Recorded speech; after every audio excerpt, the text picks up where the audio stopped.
Thank you. Thank you, Sana. Everybody can hear me? Okay, great. It's a real pleasure to be here. I want to thank the Danish Institute and Sana and Rasmus for hosting me on a brief return to a city that I love, but to the American School for co-sponsoring, and especially to Sarah Morris for offering her expertise in leading our discussion at the conclusion of my remarks. The purpose of this lecture is to frame the work that we're carrying out between Copenhagen, London, and Seattle, where members of the Prison Project are in year one of a 3-year collaborative research effort aimed at investigating material aspects of incarceration in the ancient Mediterranean. Team members take a wide variety of approaches, and you'll hear from a number of them. So Niels Bargfeldt, for instance, is investigating prison personnel in the Roman epigraphic materials and creating high-quality 3D reconstructions of carceral spaces. You can see his work currently on display at the Corinth Archaeological Museum, and he will come to Athens to speak more about it on October 9th. On November 6th, our project PI, Matthew Larsen, will walk through the evidence that's presented in the Corinth Archaeological Museum, which is a new identification for the location of the late ancient civic prison of Corinth, and evidence for the experience and the experience of incarceration as seen through inscriptions that its captives left on the floors and walls of that facility. In December, as you'll see, Evan Levine will address the archaeology of exile, a form of spatial control intimately connected to carceral practices, and an institution that's been almost exclusively understood with reference to literary sources. Evan has spent the past year performing intensive aerial and terrestrial survey on alleged sites of ancient exile, and will present a proposal for tracing the archaeological signature of exile. In January, Naomi Rice will speak on a literary corpus that is both enlightening of ancient carceral ideas and practices, and also fraught. That is, the accounts of late ancient Christians and their run-ins with an empire that intermittently persecuted them through incarceration, and how that experience in turn shaped their own self-conception. To frame the series, I will offer an overview of some of the material that Matthew and I cover in our forthcoming book on the history of incarceration, which served as a sort of springboard for this project. The book represents research funded by a wide variety of generous funders, all of whom are named here. And we want to thank especially the University of Copenhagen and the Carlsberg Foundation for making all of this possible. But the Prisons Project is a natural outgrowth of a book that Matthew and I have been writing for some 5 years now. The book is titled Ancient Mediterranean Incarceration, and it goes to press in 2 weeks. In it, we present a synthetic account of the practices, the ideology, and the experience of incarceration across the ancient Mediterranean. Our book foregrounds documentary and archaeological evidence to make 2 primary arguments. First, we argue that incarceration was insidiously present throughout the ancient world. And second, we describe in what way incarceration inflected ancient society. In undertaking this research, we build on a number of currents in scholarship and the work of many scholars who have come before. The field of prison history is relatively new. It's been practiced in earnest only for about 50 years or so, punctuated by monumental achievements like Foucault's Discipline and Punish and the Oxford History of the Prison, with gaps filled in by works of enormous erudition and deep archival research by the likes of Peter Spierenberg, Guy Geltner, Michel Alexander, and others. The question of where did the prison come from is one that's been asked repeatedly, and often Michel Foucault's answer controls the conversation. Foucault's answer was that the prison was fundamentally an invention of the early modern period. Now, books like the Oxford History of the Prison powerfully and incisively refute Foucault's account, but the notion that the prison was born in the early modern period has remained a standard dogma in the field of critical prison studies, even as individual studies dispute the precise timeline. Classicists and ancient historians have been interested in this question for a couple decades as well, with proceedings from a series of colloquia in Strasbourg and Madrid in the late 90s and early aughts, setting the assumptive categories of the field.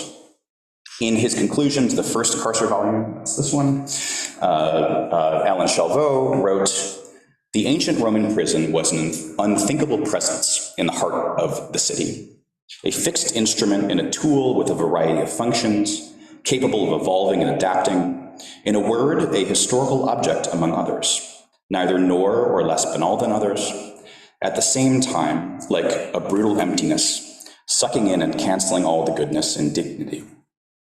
If its study requires from the historian all the necessary learnedness, it is also a measurement of the distances and the proximities that the historian maintains with the structures of the ancient world." Historians have heeded the call to understand these distances and proximities between the ancient world and our own, and detailed studies like Krause's incarceration in the Roman Empire, Pavantor Hon's The Prison and Incarceration in the Roman World, and Julia Hillner's Prison, Punishment, and Penance in Late Antiquity, have approached primarily documentary sources, archaeological evidence, and literary and legal materials, respectively, to argue that the prison is a significant institution that is both worth studying and that leaves historical traces in a variety of subdisciplines.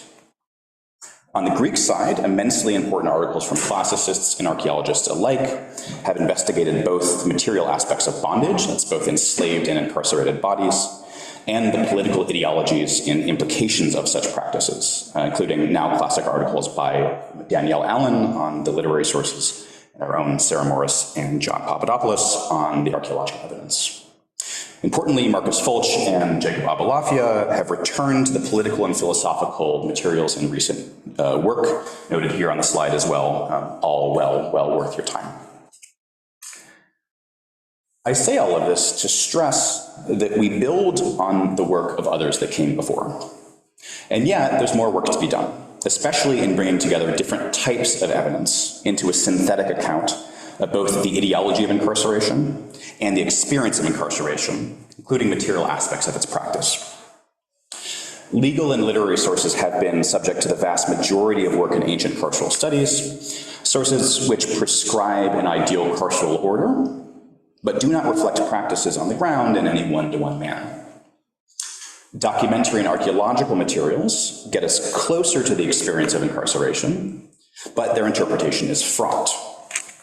Our project is steadfastly interdisciplinary, precisely because understanding the ancient prison's many facets requires all of the tools in the historian's toolbox, as Alan Chalvaux proposed. It is hard to overstate the influence of Theodore Mommsen on this conversation, at least as regards the Roman evidence and the traditional historiography of the prison as a modern invention. Mommsen's 1899 Roman criminal law is still the foundational work touching on Roman prisons. His analysis has been expanded and updated, but so far as most legal historians are concerned, his conclusions have not been overturned. They are as follows. Romans had no legal doctrine of limited term incarceration or penal incarceration, and as a result, they had no normative practice of it. Mommsen, and those following him, argued that Romans used prisons sparingly, only to hold prisoners on their way to punishment, but that incarceration was rare, it was brief, and it was never used as punishment itself. The idea that Romans didn't use prisons as punishment has overdetermined the way that the evidence has been read. So, for instance, Krause's magisterial book on documentary evidence for Roman incarceration begins on page 1, repeating Mommsen's dictum from 100 years prior, that Roman legal sources had no legal prison penalty, and as such, prisons in the Roman world were only jails. They were spaces used for holding prisoners on their way to actual punishment, but never punishment in and of itself, except when the prison was being abused. There are a few problems with this. I don't have time to go into all of them here, but I'll say this, and it's perhaps the most important methodological statement that I'll make regarding how we read and interpret this evidence. abuses of the prison are still uses of the prison. If we aim to understand not only the ideals of the prison, but its functions, then actually attending to abuses of the prison is key. So when the Severan jurist Ulpian says governors usually sentence criminals to be confined in prison or to be held in chains, but they shouldn't do this, penalties of this kind are forbidden, he claims that people are using prisons for punishment all the time, but that they ought not do it. The common legal and literary response, and in fact the response that we've gotten in reviews of our work, is that penal incarceration was only ever an abuse, and that abuses of the prison are not directly relevant to historical analysis because they are illegal. Even if abuses of the prison don't prove that the prison existed as a penal institution, it was only ever a jail that was sometimes used or abused for limited term penal sentences. The line of argument is something like the prison, if it existed in antiquity, was a fluke, it was an aberration. But if the prison was being widely abused, as the sources suggest, then we have to ask what effect the law had in the first place on the lives of everyday people and everyday prisoners. Here the jurist Ulpian repeats a claim that is ubiquitous in our sources, that the relationship between law as prescribed and incarceration as practiced was complex. Law, in other words, cannot get us to practices. Even legal sources attest to this fact. He ends, rather, a prison should be used for confining people, not as their punishment. The other problem is that legal sources are hardly univocal. Ulpian was a jurist and an interpreter of the law. Constantine was an emperor, and in 320 he legislated what seems to have already been in practice for centuries at least, namely, the prison is for punishment, prison is for guilty people.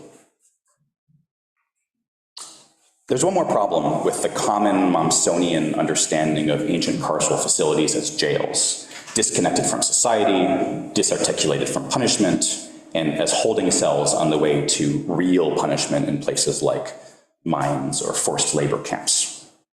The problem is that this framework fails to understand that mines and forced labor camps themselves are carceral facilities.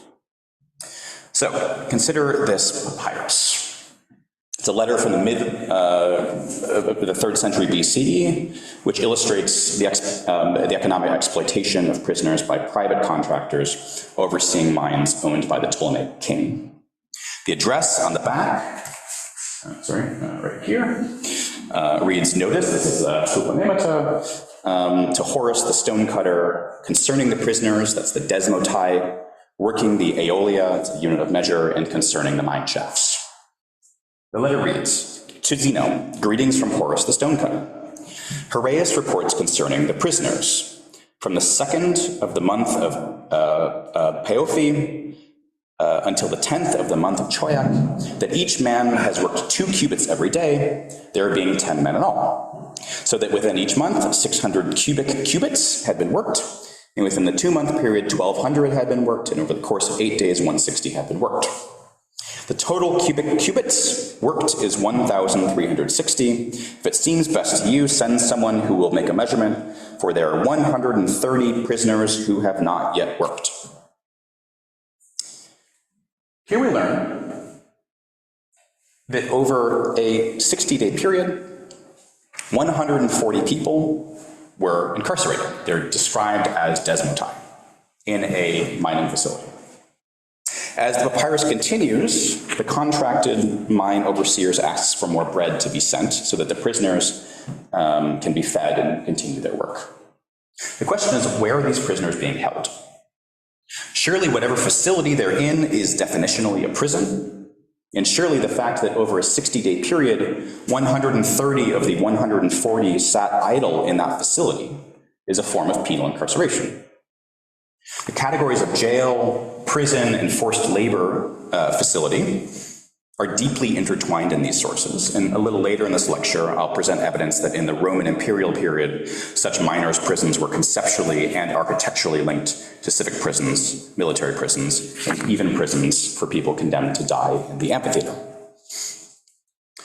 Studying forced penal labor, penal incarceration and pretrial detention as fundamentally different categories has obscured the fact that, one, ancient people, and Romans above all, did not divide their carceral apparatus into these categories, and two, much more important from my perspective, focusing on the legal status of prisoners loses the experience of the prisoners themselves, while asking instead about the ideas and the scruples of their captors. In the words of a Quranic writer, to let legal analysis dictate our understanding of the real prison is to allow the prison to become, quote, the backdrop of a story whose center stage is occupied by bureaucrats and their politics, end quote. So now, after this long preamble, I'll turn to the core of our work, which is foregrounding documentary and archaeological material, in hopes that we can glimpse the lives of people suffering incarceration, and not merely the hopes and the scruples of their captors. Our aim in engaging these sources is almost never to understand why someone is in prison, what their captors intended, is perhaps a useful question of intellectual, institutional, or legal history, but it's not our primary aim. We will ask instead, what was the prison to the person inside it? And relatedly, what was the relationship between the public prison and broader practices of incarceration in workers' prisons, amphitheaters, and private homes? I want to show you today that focusing our gaze on the archaeology of incarceration serves to unlock an entire archive of documentary sources that in turn illuminate logics of domination which are rendered invisible in other types of ancient evidence. So I'll spend some time explaining the archaeology of incarceration in order to illuminate sources like this, a letter from the 3rd century BCE, where an incarcerated man asks Zeno, a local administrator, quote, for the release of Babylonia, as you mentioned, you'll release my wife, so that it doesn't happen that she dies in the prison, having become faint of heart over the children, and so that I might be able to go to work. Here we have a man living in Egypt under the Ptolemies, incarcerated together with his wife. He asks to be released not because he's wrongfully accused, but in order to secure the health of his wife, that of his children, and so that he can work. Or this piece, from the opposite end of our chronological spectrum, from the late 5th century CE. On the front, the letter reads, quote, but the letter carrier came, saying that you are holding his wife in prison, and that you seized his horses. Please release his horse and keep his wife under guard until he hands over anything that is owed by him. The roots of this system of state incarceration lie some 900 years earlier. Here we see that system in full bloom. In this case, a prison is being used as a public good in order to compel a man who worked as a letter carrier to pay off a private debt. Like the earlier example, in this papyrus we find a gendered system of collateral incarceration in which a woman is held in prison on account of her husband's debt. We see a system of bail, where horses are held as monetary collateral while a man is released to work and pay off his debt. And we see the imbrication of labor and carceral policy, in which a supervisor writes to the incarcerator asking that horses be released to a professional letter carrier so that he's able to continue his labor. Each of these aspects of ancient incarceration is an evidence from the 3rd century BCE onward in the earliest tranches of preserved documentary papyri. The fact is that the ancient extractive economy was so thoroughly tied up in exploiting carceral labor that society couldn't function apart from systems of domination rooted in the prison. Together, I think this evidence demonstrates that the prison was ubiquitous and that material choices as to whom to incarcerate, in what facilities, under what conditions, encode an ideology of punishment that has largely remained invisible until recent years. I won't talk too terribly much about change over time. There's a story of change to be told, but it's subtle. What this material shows more than anything is the extraordinary durability of carceral structures across the ancient Mediterranean, from the period of the Ptolemies to the Roman period to the Byzantine. And for structures like debt incarceration and cash bail, this material shows the overwhelming susceptibility of destitute and native populations to incarceration. as well as the durability of these structures even to the present day. I find that focusing on practices on the ground helps us to reframe our reading of legal and literary sources for incarceration in classical antiquity. Further, I want to stress that understanding material aspects of incarceration helps us to understand other types of sources, from prisoner letters to laws to narrative accounts, all of which will be covered by later lectures in this series. When we reframe the evidence, attending to the experience of the incarcerated rather than simply asking after the ideology of the incarcerators, we see a system of social control in some ways quite different from our own, and in some ways eerily modern. So here's what is coming in the second half of my talk. First, I want to talk through just a few prison spaces, not nearly the 50 that we've documented in the archaeological record, but enough to give you a sense of the family resemblances between Roman carceral spaces and to contextualize the documentary sources. So I'll begin with 3 civic prisons in Rome, the civic prison of Cosa and the civic prison at Quiquel. We'll then talk about 1 military prison, 1 prison in an amphitheater, and an incarcerated workers' quarters. So the architect Vitruvius, wouldn't be a talk like this if Vitruvius didn't come up. He tells us that every Roman city should have 3 things on its forum, where the Senate, which is the center of administrative, social, and commercial life. He says the treasury, the prison, and the Senate house should abut the forum, but in such a way that their scale and their proportion answers to that of the forum. The so-called Carcer Tullianum was the most famous carceral space in the Roman world, and its position on the Roman forum set a precedent for the placement of prisons in other Roman civic spaces throughout the empire. So here it is on the Lanciani map. It's right here. It's nestled into this corner under the brow of the Ars on the passageway from the Roman forum down here, past the Curia to the forum of Julius Caesar. But the prison exists in 2 phases, and you can see that in both the complex amounted to little more than a vaulted upper room with a gate and a lower room built in large ashlar blocks and accessible only through a gated hole in the floor. That's the gated hole, which allows access between lower parts of the prison and upper parts of the prison. As I've suggested, to date, the scholarly conversation has largely been siloed, especially with legal historians looking to materials, legal materials, and archaeologists looking mostly to material evidence. When they do interact, historians like Jan Rivière have dramatically misread the archaeological evidence, for instance stating, the archaeological argument serves as my point of departure. The cramped conditions of the carcer and its internal organization leave no room for the correction of the individual and make a prison a space of abandonment where people die, sometimes strangled by the executioner. Rivière had the Carcer Tullianum in mind. And if this were indeed the only prison in Rome, the argument might work. Nevertheless, as Pilar Pavon-Tuarjon has argued, there were at least 6 major prison facilities in Rome during the imperial period, including the significantly larger Lautomii, which were directly next to the Tullianum in the Ars. And used to hold low-level offenders, while elite offenders were held in the elite space. In this case, a failure to grasp the archaeology has reinforced a poor reading of the legal material. The earliest civic prisons outside of Rome imitate the civic prison of Rome. So for instance, when the colony of Cosa was established in the mid-3rd century BCE, north of Rome on the western coast of Etruria, the civic prison was built in imitation of the prison at Rome. The sites marked in red here on the map, as are the other sites that I'll speak about today.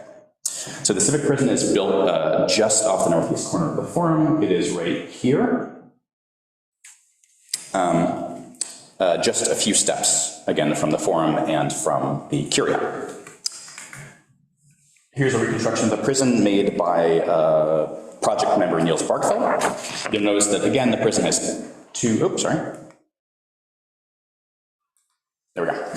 The prison has 2 upper chambers with a threshold and a gate between them, and there's a lower chamber accessible only from the inside of the prison through a small hole in the ground, which was secured by an iron gate or possibly stone.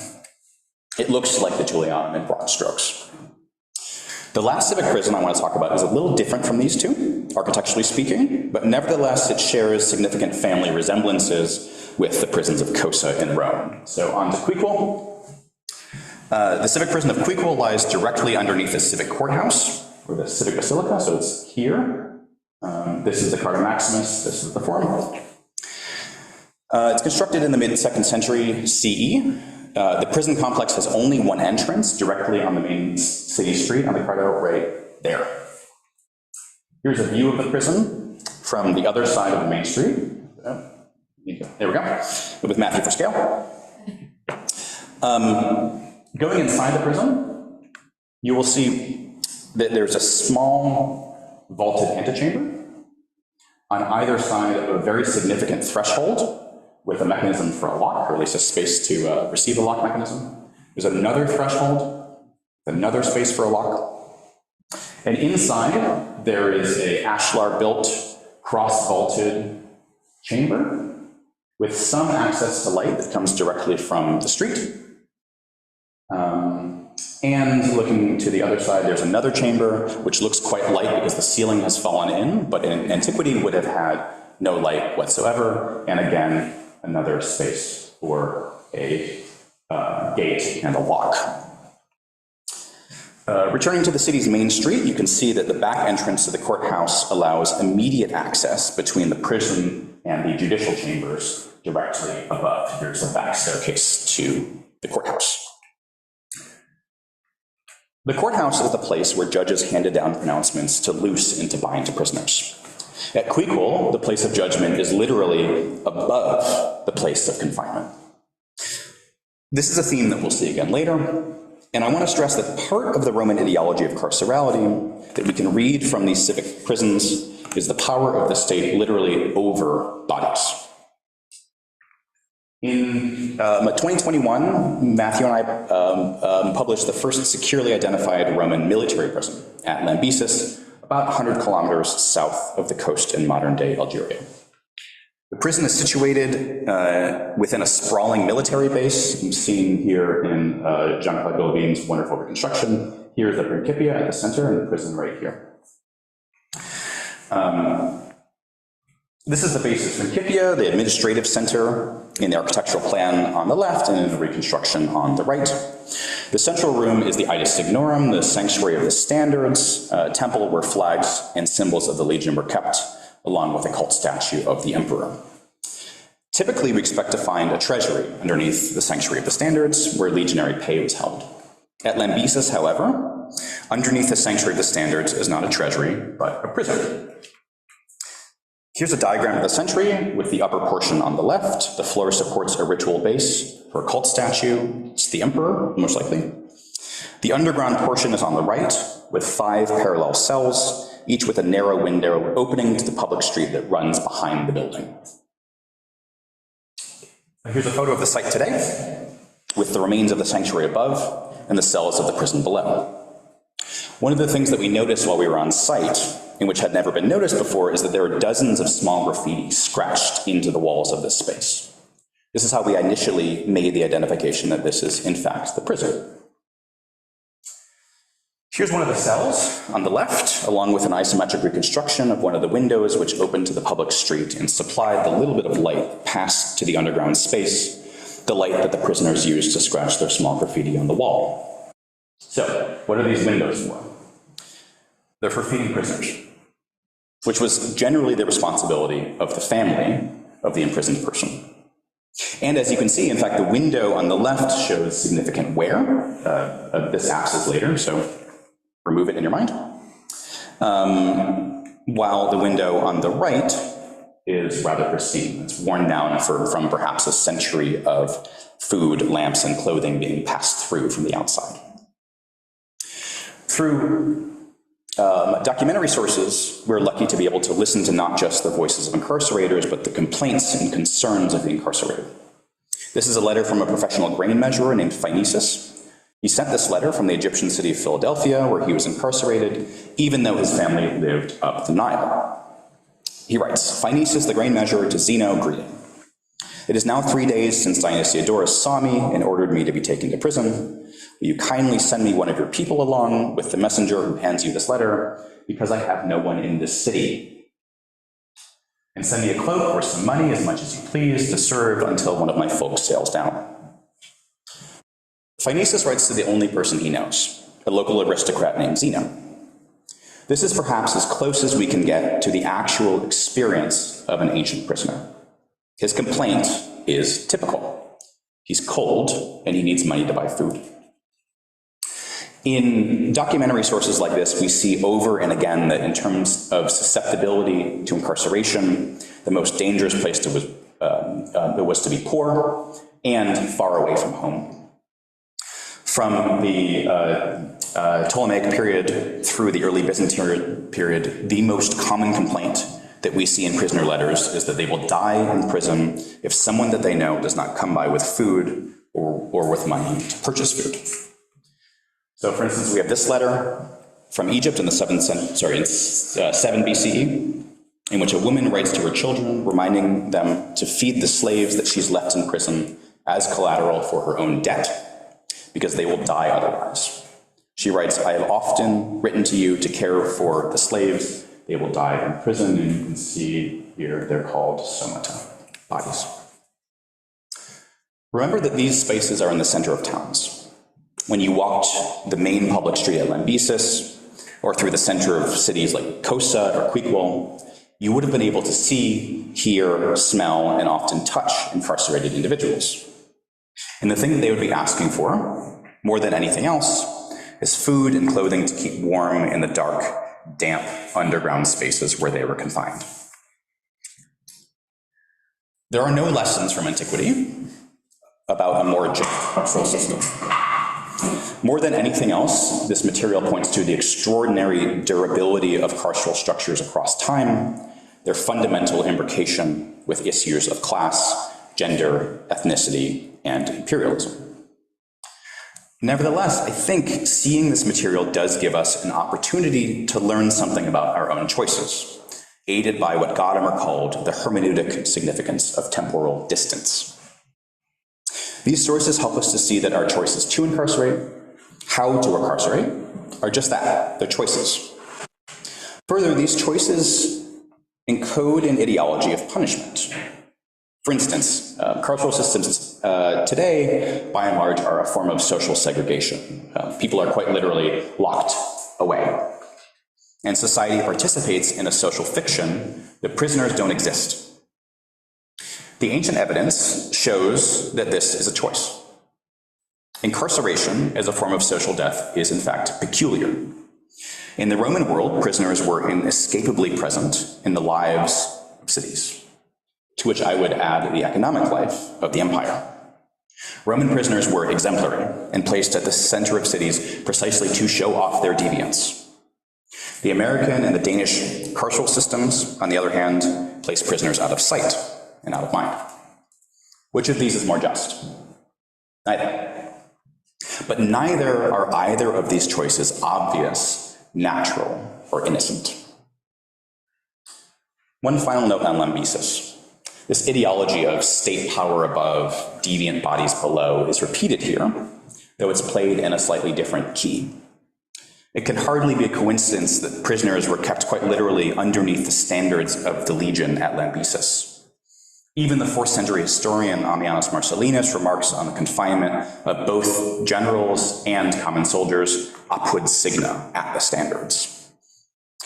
Commentators tend to read this passage as a throwaway, not reflecting any carceral reality, but simply a literary trope, especially in the context of the second quotation here from Ammianus, where he writes that readers complain if he omits for what reason the common soldiers were imprisoned at the standards.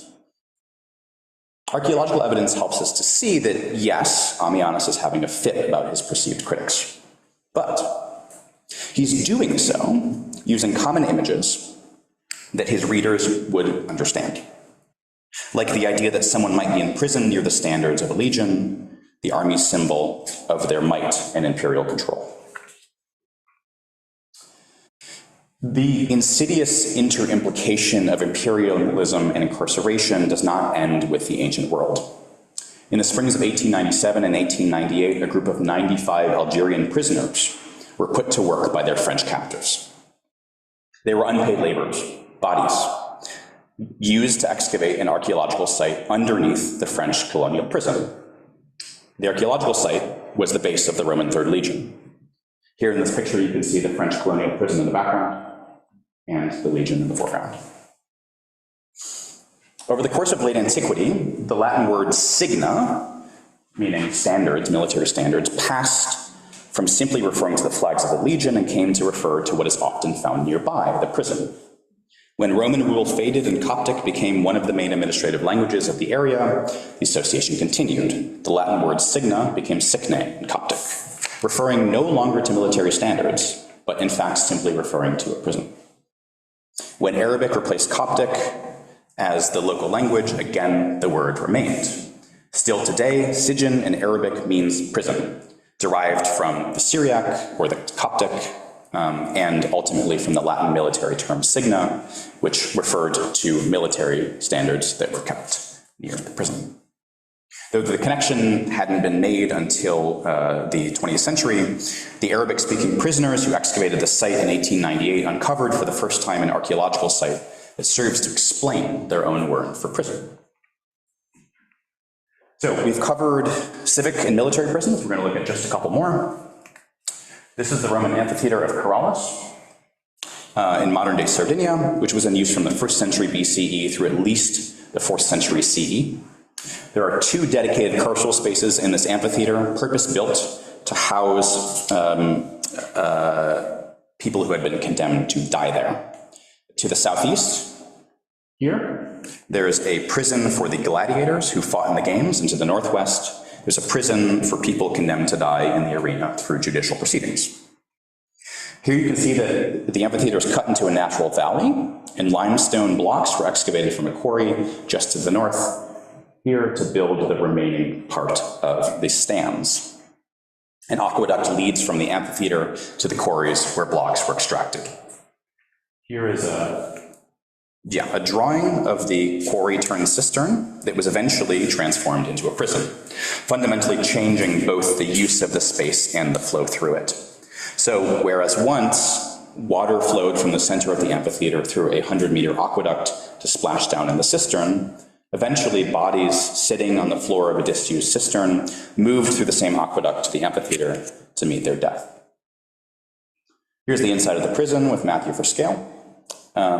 He's about just shy of 2 meters, but these ceilings are about 15 meters. Throughout the space, we find anchors by which fettered prisoners were attached to the wall. You can see the anchors are cut through the hydraulic plaster, indicating secondary use, and they're worn down through use. But beyond wear on the anchors, we know that people sat chained in this space because they left hundreds of graffiti. Most of the graffiti are small crosses or tables, but the most interesting is this. It is faint and hard to see because it was scratched into the hydraulic plaster with a poor tool in low light conditions. Here's a drawing of the graffito where you'll see a ship with a mast covered by traditional Christian symbols. This is the Christogram. There's an alpha and an omega dripping off the mast. There's 12 oars. A small inscription that reads Yoda Alpha Nu. Perhaps part of a name, we're not sure. There are a number of other interesting features that we don't have time to explore now. Small post holes were carved into the wall here for a scaffolding by which prisoners walked from the floor of the prison up into the aqueduct to walk their 100 meters to the amphitheater. Here's a video of that walk to the center of the amphitheater, the last thing that a prisoner condemned to die would have seen. There's a lot to say about this, about the archaeology of the space and the ideology that architecture encodes, about ancient medical theories related to blinding prisoners by bringing them into light after prolonged periods of darkness, and about the first-person complaints from ancient prisoners who were cold, hungry, and scared in places like this. More than any other carceral space I've ever been in, the prison for the condemned at Carralus is a heavy place to be. My aim in this lecture is to show what an archaeological and architectural understanding of ancient incarceration helps to see latent in other types of sources. But I want to add here that seeing these spaces helps us to connect for a moment with the affective and with the tragic, and to be reminded that these were spaces where people lived and died long ago.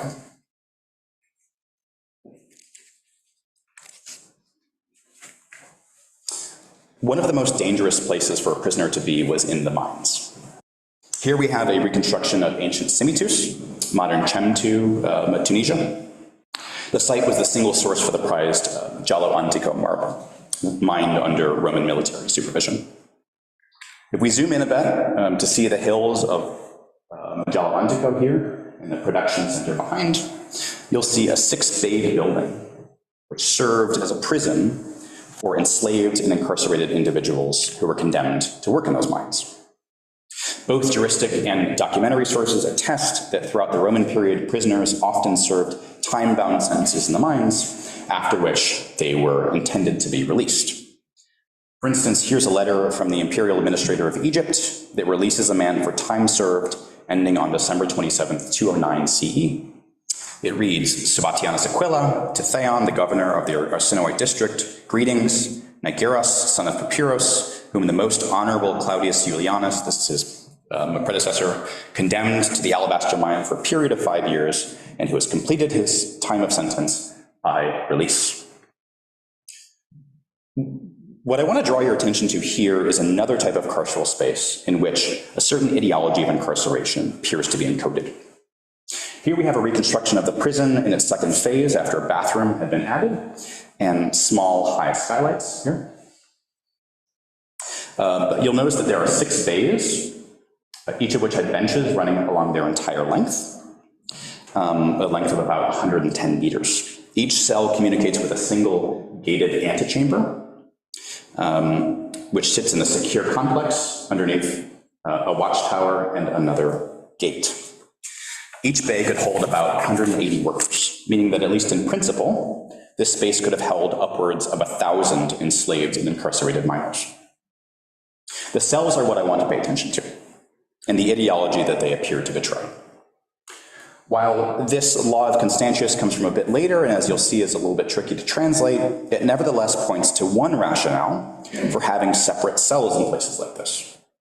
Cells were meant to keep different types of prisoners separate. First along the lines of sex, and also according to their crime, and one might suspect their status as incarcerated or enslaved. The archaeology of incarceration, and in fact, the archaeology of unfreedom, is slippery, and it's often difficult to make a distinction between evidence for incarceration and for slavery. Often enslaved and incarcerated people are bound using identical technologies, but for fundamentally different reasons. Incarcerated people are bound as a result of perceived deviance, while enslaved people are bound by virtue of their enslavement. The distinction is not modern, however. It exists in the minds of Romans as well. For instance, here is an order from an enslaver who worked on the staff of the Roman prefect of Egypt. One of the men he enslaved, he writes, absconded with some of his belongings, and as a result, the enslaved person is ordered to be bound as a prisoner. Yepisas desmion agagin. There's no question as to this man's legal status as an enslaved person. His fetters are a result of deviance, which rendered him prisoner. The ideology of separation of prisoners of different types is so deeply ingrained in the function of the enslaved and incarcerated workers' quarters here at Semitus that I suggest that we can see traces of it in the architecture itself. Cells and even the construction of 6 separate toilets with 6 completely separate sewers rather than one suggests that the separation of different types of prisoners was of ultimate import to the architects and for their incarcerators. I began this lecture with a quotation from Ulpian, a jurist whose legal ideal was that governors typically sentence people to prison as a form of punishment, but that they shouldn't do this. For too long, I think we've let the voices of incarcerators speak to the historical reality that we see. What if, our project asks, instead of giving Ulpian pride of place, we gave pride of place to the incarcerated. People like Zabatus, who scratched a letter onto a limestone slab in his Judean prison in the 2nd century BCE. Quote, Zabatus sentis from the punishments. Health and life. I believe to know that I'm innocently near death, since it is 3 years ago that I was arrested. That is, if we listen to people who call their places of confinement the punishments, waiting for 3 years, unable to receive trial and near death because, above all, we learn later, they're poor. There is plenty more to share, but in the interest of time, I will end with one final thought. Incarceration was a persistent social reality throughout antiquity, and like today, its ubiquity rendered it nearly transparent. I can't say that there are any lessons from antiquity about how to construct a more just carceral state, but I do know that pretending that the prison is a symptom of the early modern period will lead us to seek solutions to the problem of modernity, rather than addressing a set of practices that are evidence at least from antiquity. Further, bringing archaeological and documentary sources into a single frame, along with literary and legal materials, allows us to see the scar of incarceration on the archive. A scar not always distinct, but one made visible if you look closely and on a wide spectrum. I hope that people in critical prison studies and public policy can take some of this information and use it to reframe the way that we talk about the history of incarceration in relation to its future. The beginning of that work for us historians and archaeologists is to look with fresh eyes at materials and spaces so familiar that we think their function and meaning is settled, and perhaps even self-evident. The work requires a wide variety of skills and specialties, as you've seen, and it stretches time, space, language, and interpretive frames. I think the only way to do this material justice is collaboratively, and our entire team looks eagerly forward to hearing from you and learning from you all over the course of this lecture series. Thank you. Thank you very much to all of you who came to hear this and are hearing it on Zoom. And thanks to Mark, especially for a wonderful presentation. If you're wondering how I got paired with this topic at this time, I'm in fact a great fan of Mark's work, having heard an earlier version of the project in progress 2.5 years ago at the Friends of Ancient History get-together assembly day at UCLA. So it initiated a lively exchange between us, which continued after the event. So I'm sure you all know that my expertise on Roman prisons, or in fact on anything Roman, is pretty limited. But I am someone who has examined, together with John Papadopoulos in the last row there, possible forms of confinement in Greek archaeology, in Greek structures. And in general, as I published in a chapter for the Oxford Companion to Greek and Roman Slavery, the archaeological dimensions of slavery in the Greek world. So I retain a keen interest in the overlapping aspects of our research, in particular, the need for conjoined material and textual evidence, which you've heard laid out so beautifully today. That is, there are copious texts on the Greek side about the desmoterion, sometimes called simply the demosion or the oikema. But so far, we have not managed to identify, as far as I know, a securely sort of a sure form of a Greek prison. And I'm sure you will all think immediately of the famous Porous building in the Athenian Agora, which is just a few hundred meters away from us. Let me admit that I was, as an undergraduate, the first Archaeological Institute of America, APA then, conference I attended in 1975, I heard Gene Vanderpool give his exposition of why he thought this building that had been excavated decades earlier, published by Margaret Crosby, was the state prison of Athens where Socrates was held before his death. And it was moving beyond words as he walked us through passages in Plato on the final days of the life of Socrates, compared the spaces in the building, little cups that might have held hemlock. There was not a dry eye in the room afterwards. And I thought, wow, maybe conventions, conferences are always like this. But as you all know, there has been some pushback against that idea, as much as we all love Jean Vanderpoel.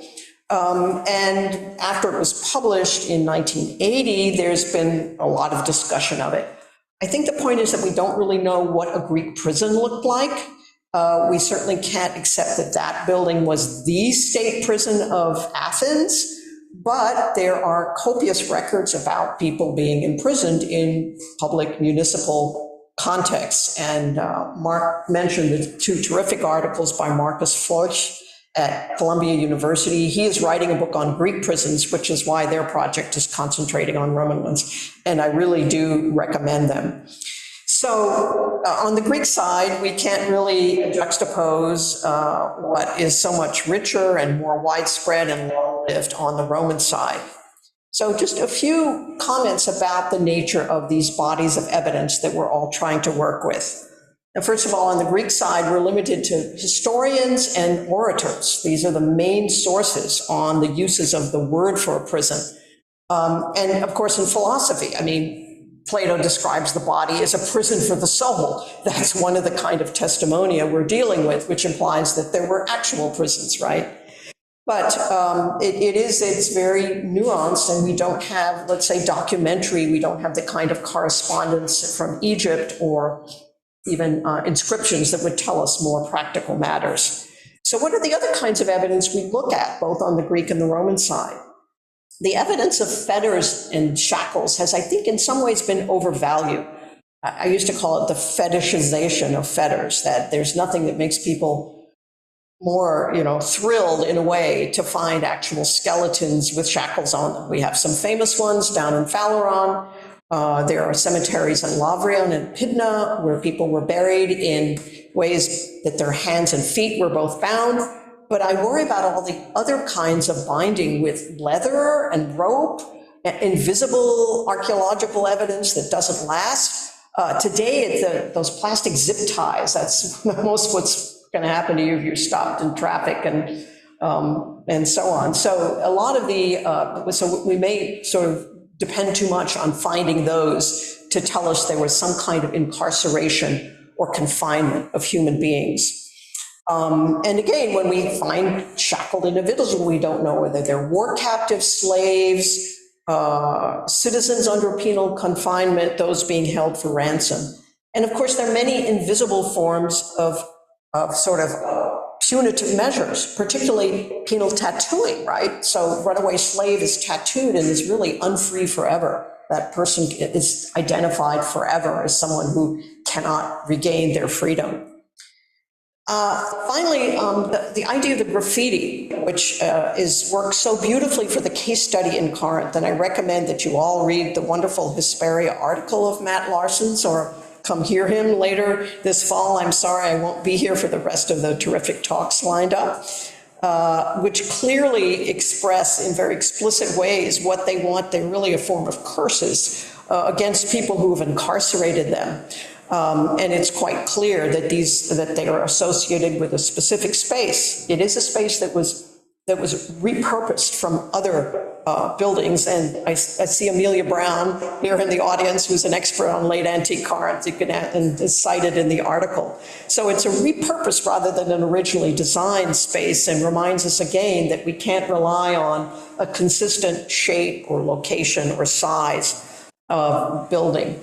But in thinking about the graffiti, what about the illiterate prisoners, right? So again, the absence of graffiti might lead us not to realize that it's wonderful to see the ones that you discovered in Sardinia, because they clearly express that Christian identity of some of the prisoners. And so then we can start to reconstruct why they might have been there and what, alas, their fate might have been. But it means we may be missing, bodies of incarcerated persons, collections of them where they were not able to express themselves that way. And again, I've run into this in looking at the history of slavery. The Maison du Lac on Delos has a few very small rooms, and some of them have these very suggestive graffiti about missing their home in Syria. Some of these were kind of packaged into a whole theory. These are the smallest rooms in the house, and there was a slave from Syria who was kept here, who was homesick, and we really can't build very much on that. I've kind of backed away from that in my chapter in the Oxford Companion. So I am a little worried about sort of the absence of evidence and relying particularly on too many things. I'm a little squeamish, as we discussed already years ago, about a typology, because then once you have a typology or a classification, different categories, a prison has to be underground, or it has to have a vaulted space, it has to have, right, those rings or those anchors in the wall to show that someone was actually fastened there and confined there. We may be missing lots of other spaces that were also used for incarceration. And finally, because I want to leave most of the discussion up to the audience, clearly we are on a path to establish greater research on social justice in antiquity, and that's what's great about this project. Some of the sources are top down, but once you start looking at the graffiti, and you're getting more of a picture of poignant families separated and in hardship, so that we're advancing that kind of agenda in our own field. But our pursuit of these topics also runs into the territory of what we might call thanatourism, if you've heard of this expression. That is, people go to ancient sites, they go to a castle, they want to see the dungeon, they want to see the shackles and the shame. There's a kind of prurient interest in this that's the dark side of our own enterprise. And so we kind of need to balance the way we're bringing out the subaltern voices from simply sensationalizing, in a way, the history of suffering in antiquity. So just to sum up, this project promises so much to set the record straight in a positivistic way and in a positive way. It's a model for how we all might study the ancient world, using the evidence of archaeology, from architecture to inscriptions in situ, to the literary sources, and to making it all work together. And I look forward to hearing, I'm sure, some great questions from Mark from the audience. So thank you for giving me a few minutes to praise his work and look forward to its completion.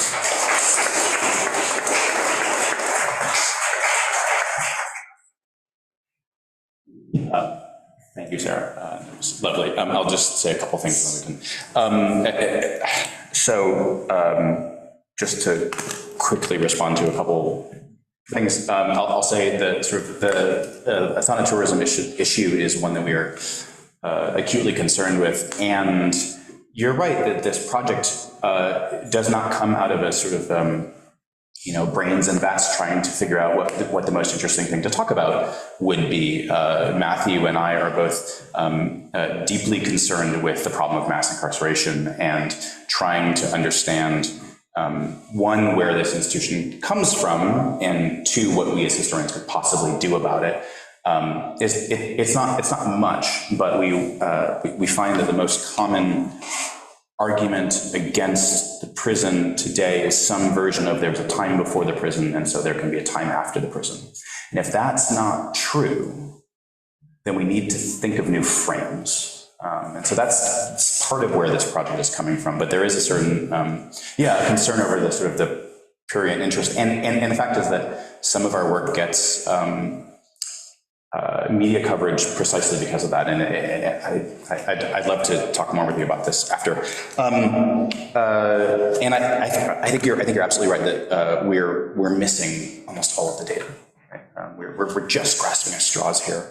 And it's very, very rare that we have inscriptions. And it's very rare that we have fetters. And it means that, and in fact, when we do, this material is extremely slippery, right? So when you have, for instance, a fettered burial, or there's this, there's an ankle bone that was excavated in Fenstanton in the UK a couple years ago that had been crucified, and the bones showed significant evidence of shackle damage, right? So this is an instance where we don't know if this is an enslaved or an incarcerated person, what the ideology was behind their shackling, but the fact that they were crucified maybe gives us one way to think about whether this person was shackled for deviance or not. But you're right. We often don't know what we're looking at, which is actually why it's so helpful to read deeply in studies of Roman and Greek slavery, even though that's not what we're sort of attempting to illuminate. The one other thing I'll say is just a correction. We did not discover the inscription, the graffito at Corrales. As far as I can tell, Mauro de Dea did, who did his master's thesis on that cistern turned prison. It's the only place that I can find where it's been published. So I just want to not take credit, or credit is due, it's due to Mauro. But thank you so much. I really appreciate your comments, and I hope we can keep talking.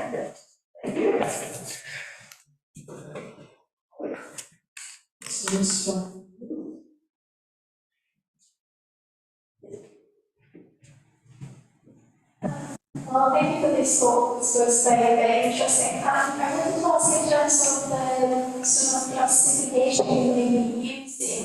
Yeah. One sort of historical episode like Greek is school, for example, comes from Thucydides, when the Athenians become captives and hierarchies, they end up being imprisoned in old quarries, and they start reciting epics by Euripides, and they get their freedom because there's Euripides and start crying. So it's, of course, the quarries are still there. I mean, this time it's an important archaeological site. But of course, that was maybe a repurposed old site. Used for prisoners of war. So would your prison project include cases like that? Would it include cases of carceral areas where the important main function was not that, but the contingency of historical events not that as a result? Yes. So I will say I will not fully answer your question because Evan Levine will talk about the Lautomii in Syracuse, because one of the things that our project did was went and made the first sort of scientifically useful map of the main Lautomii in Syracuse, and looked for not only evidence of ancient incarceration, but for the full longue durée history of that facility. And Evan will have lots to say about that. But what I'll say is at least in the book and the way that the project is thinking about identifying these spaces, we are distinguishing between purpose-built spaces and repurposed spaces. And one of the things that we find is that, like at Corinth or reused cisterns, repurposed spaces, of course, never look like a purpose-built space, but they often rhyme. And there's often sort of what seems to be ideologies of incarceration that are embedded in purpose-built architecture that are that show up in different ways in repurposed spaces. So one example is the late ancient prison at Corinth, in which not only is there this sort of separate ability to separate prisoners, but there's also a depth element. Right? Rather than being underground, in Roman prisons, with one exception, Corinth, are uniformly underground, there is actually an upper part, right, an upper portion of the prison, and we know this because there are, in the Budrumi, if you go, you can still see there are post holes for a wood floor going across about 1.4 meters up, so it's a pretty low first floor. And there are some of these prisoner graffitis above that floor, right? So we know that not only was there a wood floor, but it was used, and it was used for a carceral purpose, which again seems to be sort of, one way to read that would be purpose-built prisons tend to have an ability to separate and a sort of upper and lower, and that even in this repurposed spaces, we have an upper and a lower, even though it looks slightly different. Of course, there's the problem of a comparative methodology always has the possibility of kind of bleeding out into a puddle of undifferentiated facilities, and it's hard to say in any one instance what the sort of the intention is or what the function is, but we find that repurposed spaces tend to look like purpose-built spaces, at least in some of their salient features.